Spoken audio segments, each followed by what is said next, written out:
ചരിത്രം ആവർത്തിക്കുകയാണ്. ബലൂചിസ്ഥാൻ ഓഗസ്റ്റ് 11 അവരുടെ സ്വാതന്ത്ര്യ ദിനമായി പ്രഖ്യാപിച്ചിരിക്കുകയാണ്. എന്താണ് നമ്മൾ ഇതിൽ നിന്ന് മനസ്സിലാക്കേണ്ടത്?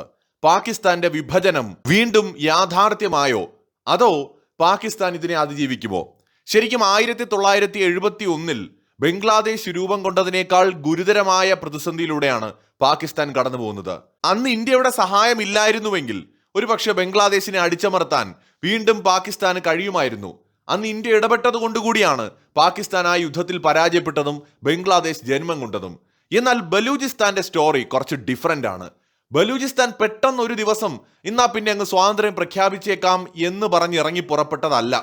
ബലൂചിസ്ഥാൻ പാകിസ്ഥാൻ ബലമായി അവരുടെ ഭാഗമായി പിടിച്ചു ചേർത്ത കാലം തൊട്ട് ചെറുത്തുനിൽപ്പ് തുടങ്ങിയതാണ്. അതിന് പതിറ്റാണ്ടുകളുടെ കഥയുണ്ട്. അത് മാത്രമല്ല, ഇന്ന് അവരുടെ ചെറുത്തുനിൽപ്പ് വിജയം കാണുന്ന സമയത്തിലേക്ക് എത്തിയിരിക്കുകയാണ്. എന്ന് വെച്ചാൽ പെട്ടെന്നൊരു ദിവസം ബംഗ്ലാദേശിൽ പൊട്ടിപ്പുറപ്പെട്ടതുപോലെ ഒരു പ്രതിസന്ധി അല്ല ബലൂചിസ്ഥാന്റേത്. ഇവിടെ ഏറെക്കുറെ പാകിസ്ഥാന്റെ വിഭജനം പൂർത്തിയാകുന്നു എന്ന് തന്നെ പറയാം. പാകിസ്ഥാൻ 4ആയി വിഭജിക്കുമെന്നാണ് കണക്കാക്കപ്പെടുന്നത്. അതിൽ ആദ്യ വിഭജനമാണ് ബലൂചിസ്ഥാന്റെ രൂപത്തിൽ നമ്മൾ കാണുന്നത്. അടുത്തത് ഖൈബർ പക്തൂൺഖ്വ മേഖലയായിരിക്കും. അത് കഴിഞ്ഞാൽ പാക് അധീന കാശ്മീരായിരിക്കും. ഒരു പക്ഷേ പാകിസ്ഥാന്റെ നിയന്ത്രണത്തിൽ കാര്യങ്ങൾ നിൽക്കാതെ വന്നാൽ സിന്ധ് പ്രവിശ്യ കൂടി വിഭജിച്ചു മാറാനുള്ള സാധ്യതകളാണ് നിലവിലുള്ളത്. എന്തുകൊണ്ടാണ് ബലൂചിസ്ഥാൻ ഓഗസ്റ്റ് 11 സ്വാതന്ത്ര്യ ദിനമായിട്ട് തെരഞ്ഞെടുത്തത്? ബലൂജ് ദേശീയവാദികളും ഓഗസ്റ്റ് 15 തെരഞ്ഞെടുത്തത് കൃത്യമായ ഒരു കാരണം കൊണ്ടാണ്. പാകിസ്ഥാന്റെ ഔദ്യോഗിക സ്വാതന്ത്ര്യ ദിനമായ ഓഗസ്റ്റ് 14 തൊട്ടു മുമ്പ് പുറത്തുവന്ന ഈ പ്രഖ്യാപനം പാകിസ്ഥാനെ ഞെട്ടിച്ചിരിക്കുകയാണ്. ബ്രിട്ടീഷ് ഇന്ത്യയുടെ വിഭജനത്തിന് തൊട്ടു മുമ്പ് ഇന്നത്തെ ബലൂചിസ്ഥാന്റെ ഭൂരിഭാഗം പ്രദേശങ്ങളും ഉൾപ്പെട്ടിരുന്നത് കലത്ത് എന്ന് പറയുന്ന ഒരു സാമ്രാജ്യത്തിന്റെ കീഴിലായിരുന്നു, ഒരു സ്വതന്ത്ര രാജ്യത്തിന്റെ കീഴിലായിരുന്നു. അന്നത്തെ അവിടുത്തെ ഭരണാധികാരിയായിരുന്ന മിർ അഹമ്മദ് യാർ ഖാൻ സ്വതന്ത്ര രാജ്യമായിട്ട് തുടരാൻ തീരുമാനിക്കുന്നു. അവർ ബ്രിട്ടനിൽ നിന്ന് സ്വാതന്ത്ര്യം പ്രഖ്യാപിക്കുകയാണ്. ബ്രിട്ടീഷ് കിരീടവുമായിട്ട് കരാർ ബന്ധം മാത്രമായിരുന്നു കലത്തിനുണ്ടായിരുന്നത്. അതായത് ബ്രിട്ടീഷ് ഇന്ത്യയുടെ നേരിട്ടുള്ള ഭരണത്തിന് കീഴിലായിരുന്നില്ല കലത്ത് സാമ്രാജ്യം എന്ന് നമ്മൾ മനസ്സിലാക്കണം. മറ്റത് പഞ്ചാബ് ആയിക്കോട്ടെ, ബംഗാൾ ആയിക്കോട്ടെ, അല്ലെങ്കിൽ ഹൈദരാബാദ് ആയിക്കോട്ടെ, ഇതെല്ലാം ബ്രിട്ടീഷ് ഇന്ത്യയുടെ കീഴിലായിരുന്നു. എന്നാൽ കലത്ത് അങ്ങനെ ആയിരുന്നില്ല. അതൊരു സ്വതന്ത്ര രാജ്യമായി തന്നെ നിലനിന്നിരുന്നു. എന്നാൽ ബ്രിട്ടീഷ് ഭരണകൂടവുമായിട്ട് കരാറുകൾ ഉണ്ടായിരുന്നു. ഒരു പരിധിവരെ ബ്രിട്ടനെ പിണക്കാതെ അവരുടെ ആധിപത്യമൊക്കെ സമ്മതിച്ച് അംഗീകരിച്ച് കഴിഞ്ഞിരുന്ന ഒരു രാജാവ്. അദ്ദേഹം ഒരിക്കലും ബ്രിട്ടീഷ് ഇന്ത്യയുടെ ഭാഗമായിരുന്നില്ല. എന്നാൽ 1948 പാകിസ്ഥാൻ എന്ത് ചെയ്തു എന്ന് വെച്ചാൽ, അവർക്ക് തോന്നി അവരുടെ രാജ്യത്തിന് വലിപ്പം കുറവാണ്, അത് വലുതാക്കണമെന്ന് അവർക്ക് തോന്നുന്നു. അങ്ങനെ പാകിസ്ഥാൻ അനധികൃതമായിട്ട് പിടിച്ചെടുത്തതാണ് ബലൂചിസ്ഥാൻ അല്ലെങ്കിൽ കലത്ത് എന്ന് പറയുന്ന രാജ്യം. ഈ സ്വാതന്ത്ര്യം 1947 ഉണ്ടായതിനു ശേഷം കലത്ത് ഒരു സ്വതന്ത്ര രാജ്യമായിട്ട് ഏകദേശം 7 മാസത്തോളം നിലനിന്നിരുന്നു എന്നതുകൂടി നമ്മൾ കാണേണ്ടതുണ്ട്. ഒരു സ്വതന്ത്ര രാജ്യമായിട്ട് നിലനിന്ന കലത്ത് 1948 മാർച്ച് 27 പാകിസ്ഥാന്റെ ശക്തമായ സൈനിക സമ്മർദ്ദത്തെ തുടർന്നാണ് പാകിസ്ഥാനോട് ചേരാനുള്ള കരാറിൽ ഒപ്പുവെച്ചത്. തോക്കിൻ മുനയിൽ നിർത്തിക്കൊണ്ടാണ് കലത്തിലെ രാജാവിനെ കൊണ്ട് ഒപ്പുവെപ്പിച്ചത് എന്നതാണ് വസ്തുത.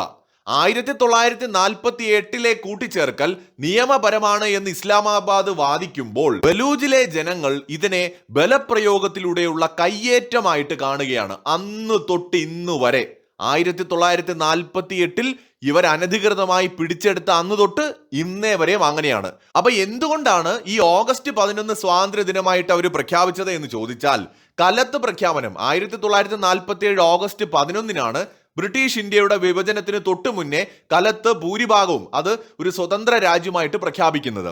അതിനും ശേഷമാണ് പാകിസ്ഥാനും ഇന്ത്യയും സ്വാതന്ത്ര്യം പ്രഖ്യാപിക്കുന്നതെന്ന് നമ്മൾ ഓർക്കണം.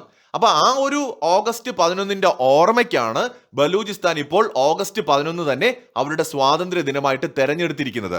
അപ്പൊ ബലൂചിസ്ഥാനിൽ ഉള്ളത് കേവലം വിഘടനവാദികളല്ല. നമ്മൾ ഒരിക്കലും അവരെ ഈ മറ്റ് സാഹചര്യങ്ങളുമായി കമ്പയർ ചെയ്യരുത്.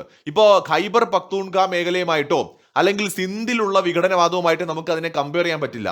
തീർത്തും ബ്രിട്ടീഷ് ഇന്ത്യയുടെ പുറത്തു നിന്നിരുന്ന ഒരു രാജ്യത്തിനെയാണ് പാകിസ്ഥാൻ കയ്യൂക്കിന്റെ ബലത്തിൽ പിടിച്ചെടുത്തത് എന്നതാണ് ഇതിന്റെ ചരിത്രം പരിശോധിച്ചാൽ മനസ്സിലാവുക. ഇനി ബലൂചിസ്ഥാൻ ലോക രാജ്യങ്ങളോടും ഐക്യരാഷ്ട്രസഭയോടും തങ്ങളെ ഒരു രാജ്യമായിട്ട് അംഗീകരിക്കണമെന്ന് ആവശ്യപ്പെട്ടിട്ടുണ്ട്. പെട്ടെന്നൊരു ദിവസം കൊണ്ട് ഇതൊന്നും നടക്കില്ല. പക്ഷെ പതിയെ പതിയെ പതിയെ ഇസ്രായേൽ, ഇന്ത്യ, അർമേനിയ, അങ്ങനെ തുടങ്ങി നിരവധി രാജ്യങ്ങൾ, പ്രത്യേകിച്ച് പാകിസ്ഥാനുമായിട്ട് പ്രശ്നങ്ങളുള്ള രാജ്യങ്ങൾ ആദ്യം ബലൂചിസ്ഥാനെ ഒരു രാജ്യമായിട്ട് അംഗീകരിക്കും. ഇന്ത്യ അടക്കമുള്ള രാജ്യങ്ങൾ സൂക്ഷ്മമായിട്ട് കാര്യങ്ങൾ നിരീക്ഷിക്കുകയാണ്. എന്ന് വെച്ചാൽ വെറുതെ നമുക്ക് കയറി അങ്ങനെ ഒരു രാജ്യമാണ് എന്ന് അംഗീകരിക്കാൻ പറ്റില്ല. അവിടെ അതിനും മാത്രം രാഷ്ട്രീയ സ്വാധീനം ബലൂച്ച് ലിബറേഷൻ ആർമിക്കും അല്ലെങ്കിൽ ബലൂച്ച് ലിബറേഷൻ ഫ്രണ്ട് പോലെയുള്ള സംഘടനകൾക്കും ഉണ്ടോ? ജനങ്ങൾക്ക് പരിപൂർണമായ സമ്മതമാണോ? അവരുടെ പിന്തുണ ഇവർക്കൊപ്പം ഉണ്ടോ? നാളെ പാകിസ്ഥാൻ കയറിയിട്ട് എന്തെങ്കിലും കളികൾ കളിച്ചാൽ ഇതിങ്ങോട്ട് തിരിഞ്ഞു വരാൻ സാധ്യതയുണ്ടോ? ഇങ്ങനെ കുറെ കാര്യങ്ങൾ വിലയിരുത്തിയിട്ട് ഇന്ത്യ ഒരു രാജ്യമായിട്ടൊക്കെ അതിനെ അംഗീകരിക്കൂ. ഇന്ത്യയും ഇസ്രയേലും ബലൂചിസ്ഥാനെ ഒരു രാജ്യമായിട്ട് അംഗീകരിച്ചാൽ തൊട്ടു പിന്നാലെ ലോകത്തെ ഒരുപാട് രാജ്യങ്ങൾ ഇതിന് പിന്തുണയുമായി വരും. കാരണം ഇന്ത്യ ലോകത്തിലെ തന്നെ ഏറ്റവും വലിയ രാജ്യങ്ങളിൽ ഒന്നാണ്.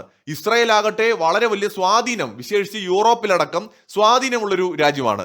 ഈ നിലയ്ക്ക് ബലൂചിസ്ഥാനെ ഒരു രാജ്യമായിട്ട് കൂടുതൽ രാജ്യങ്ങൾ അംഗീകരിക്കുകയും ഒടുവിൽ UN അതിനൊരു അംഗത്വം കിട്ടുന്നതുവരെ കാര്യങ്ങൾ പോവുകയും ചെയ്യും.